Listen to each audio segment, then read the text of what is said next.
So in this video, just work a couple more examples on how to estimate infinite sums and calculate the errors involved in estimation. And in particular, I'll go over problem number 38 in chapter 11, section 4 of Stewart's text, which is this. So it says find the sum of the series this correct to 4 decimal places. So ordinarily, to solve this problem, you would need to show that this series is convergent, because you cannot estimate what does not converge, right?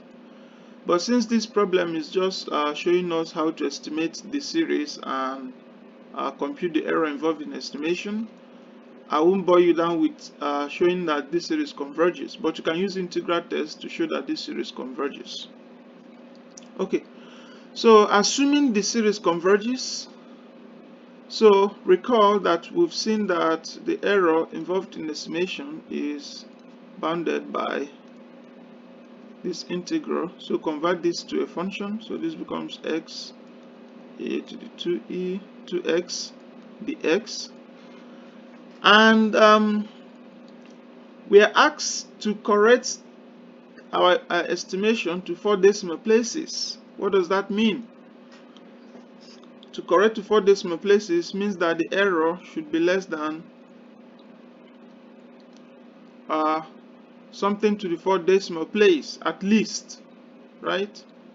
So since we want to be able to either round off, so we want to put another decimal and then put 5 there, so we can have the flexibility of rounding up or rounding down, as the case may be.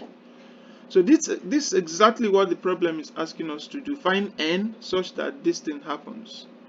So what is n such that this happens? So to find this n, it suffices to now solve this strictly less than 0.5. Okay, and now we just have to compute this integral. So let's see. I think integration by part works here. So let u be dv, and then obviously our x is u, and you can use Lippert to find out the order. Recall that u goes this way, so the first one is this. So polynomial appears before exponential. So x is u, and then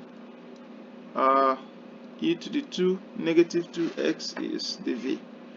So derivative of this is 1, integral of this is this, and then derivative of this is 1, integral of this is this.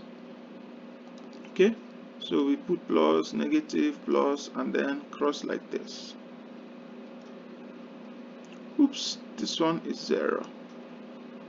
Okay, so we multiply this way.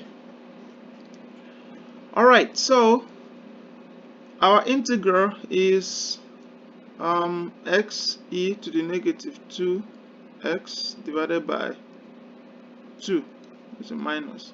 Then we evaluate from n to infinity.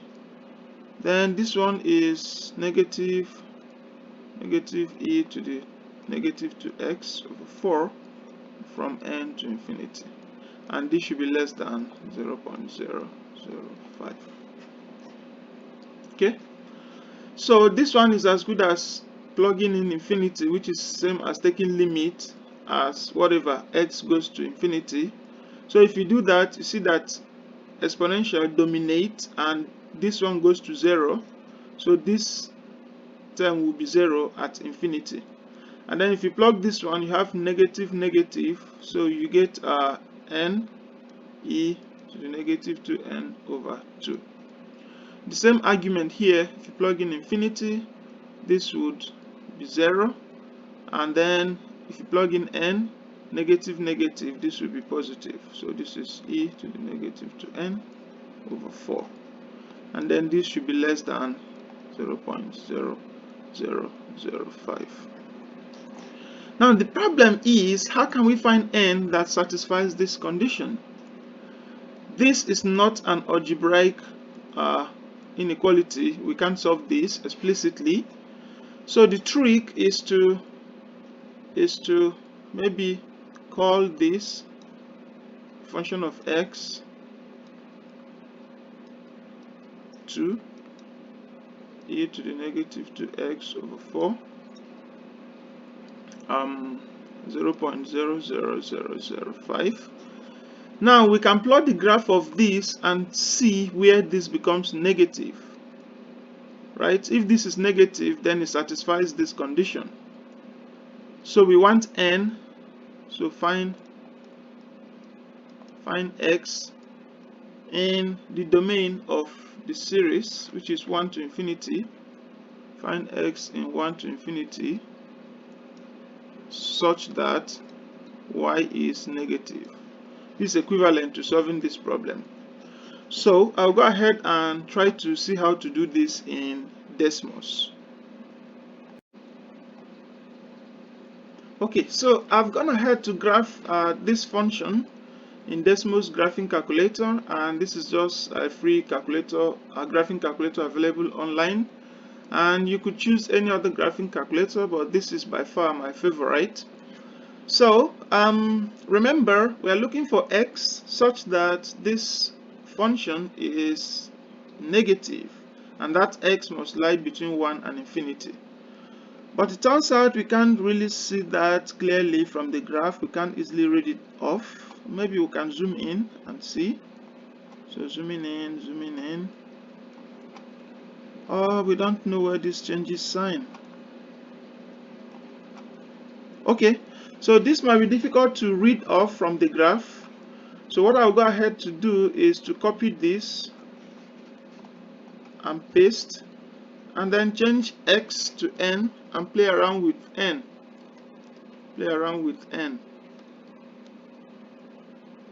Or this should be 2n. Play around with n to see where it changes to negative. So let's see. So here I have n between negative 10 to 10. So let's see. Still positive. Let's see. Oh, it's negative at 10. So let's see where it changes. Cool. So we can clearly see that from 5.5 to 5.6, it changes sign to negative, right? Changes sign to negative and stays negative all the way. Okay. So from the graph, we can conclude that from that point, since it's going this way, it keeps negative. Okay, it keeps negative. So we conclude that n is bigger than 5.6. N is bigger than 5.6.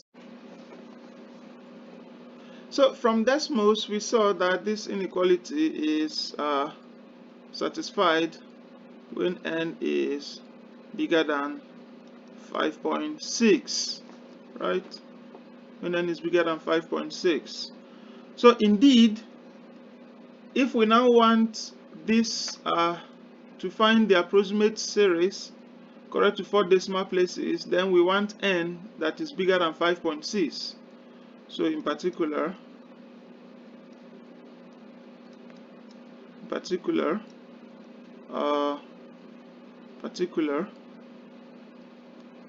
n, take n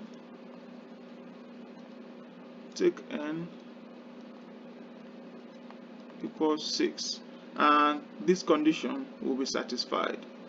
So what that means is that this series from 1 to infinity, from 1 to infinity, n e to the negative 2n is approximately n from 1 to 6, and e to the negative 2 n. right? And this is correct to 4 decimal places. Okay, so this is same as 1 e to the negative 2 plus 2 e to the negative 2, this will be 4, plus 3 e to the negative 6, plus like that until 6 e to what? Negative 12. And you could use calculator to finish this up, but I computed it and this is what I get. So I get 0.181 0085. Okay, so since we have this correct to 4 decimal places, and we gave 5, we had 5 here, so that we can round off, we can round up or round down. So this is actually equal to 1810, correct to 4 decimal places. Okay, and that's it. Okay, so just before I go, there are similar problems in the book, and in particular, got the two more problems following that problem, 39 and 40. So clearly for 39, you see it's the same problem. So to find Rn, you need to perform this integral. I think this is the same as 2x plus 1 to the 6th. And you have to let this to be strictly less than 5 decimal places. Says, okay, 0, 0, 0, 0, 0, 5 places, and then put a 5, so you can round up or round down, right? Okay, so we just need again to do this, solve this, and find n that satisfies this. Find n that satisfies this, and it's the same principle, the same idea. Similarly, for this one, the same thing. So we need to find n that satisfies this is n natural log of, so this is x rather, natural log of x ln x, then this one is squared, then dx, and this should be less than, find its sum within this, so this should be less than 0.1. And I think for these two problems, u substitution works to find the integration. Here you take u to be this one, and here you take u to be ln x, and yeah, that solves the problem. You should be able to find that and work this out. So I leave those as exercise for you to finish them up.